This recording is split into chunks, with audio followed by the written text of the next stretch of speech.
We heard Jets are sticking with Zach. I got the clip from the K show. Let's go into that real quick. I'll play we'll go halfway through it and play that, and then I want to get your guys' thoughts. I think that's it's what I don't know. Hopefully, I'm answering your question, but it's not always as easy as, like I said, the three heads that get rocked the most in the losses, starting with me, then the play caller, then the quarterback. It's just, that's all natural. But things have changed over 3 years, Robert. You've had different offensive coordinators before the change to Hackett this year, and you've had different weapons around him, and the one constant is Zach, and the one constant is last year he couldn't start over Mike White. So, first of all, this shouldn't be litigated now. I never understood with a 39-year-old quarterback why a guy who couldn't start last year was the first line of defense if he went down. You've got Trevor Siemian in your building. Why not give him a try? No, I got you. No, it's again, a fair question. And it's like I said, he I don't know.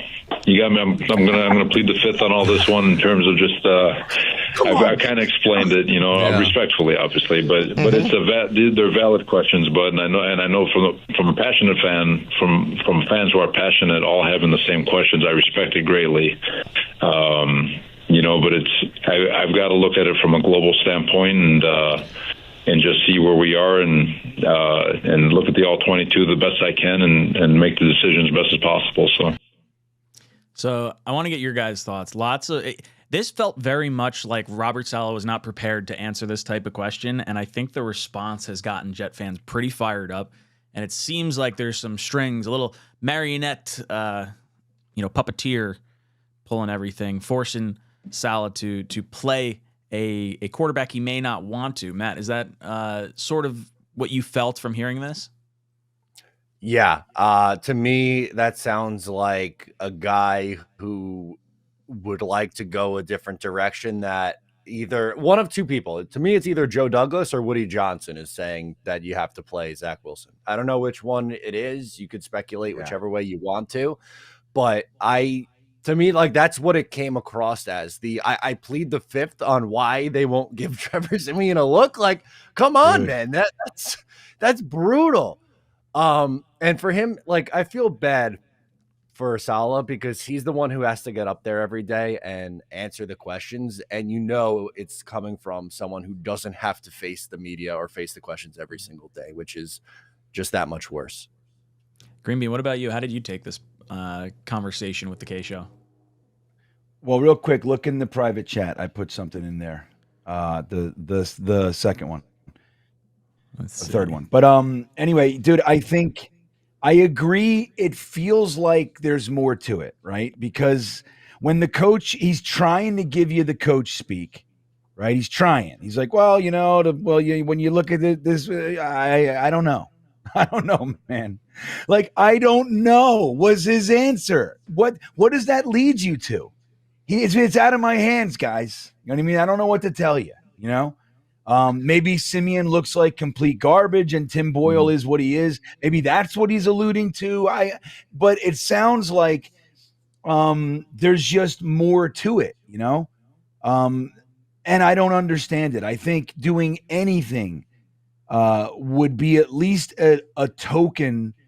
You at least remove the idea that there is a better option. If you put a Siemian out there and he throws 3 picks in 3 straight drives, then all right, man. Then everybody's like, go back to the kid. You know what I mean? Yeah, we understand. We get it. We made a mistake. Right, we get it. Okay. And we've all seen Tim Boyle. We get it with Tim Boyle, but all right, we're good. We'll just roll. All right, because that's where a lot of frustration comes from. It comes from options, right? It comes from the belief that what you don't have is better than what you do have, or that there's something else. And it applies to many things. A lot of guys do it with their wives, You believe that there's a better one out there, then you realize you're a disgusting pig and no other woman's going to deal with you.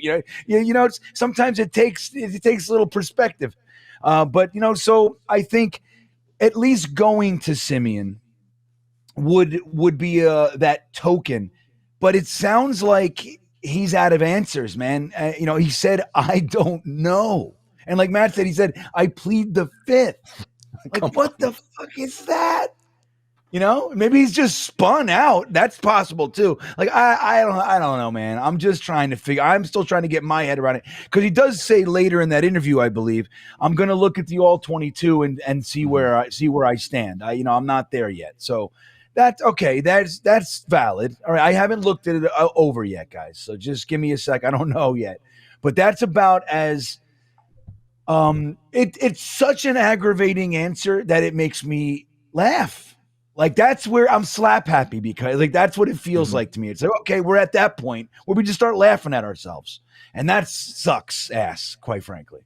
It's like when my toddler gets too tired at the end of the night and she's just like goofy and silly and like falling around. Like that's how I feel right now. It's like this can't be real life. And I definitely went the way Green Bean, sort of alluded to, where it's like Robert Saleh was saying he was trying to like kind of be nice at one point in that interview. And I think it might be in reference to like Simeon just doesn't have it.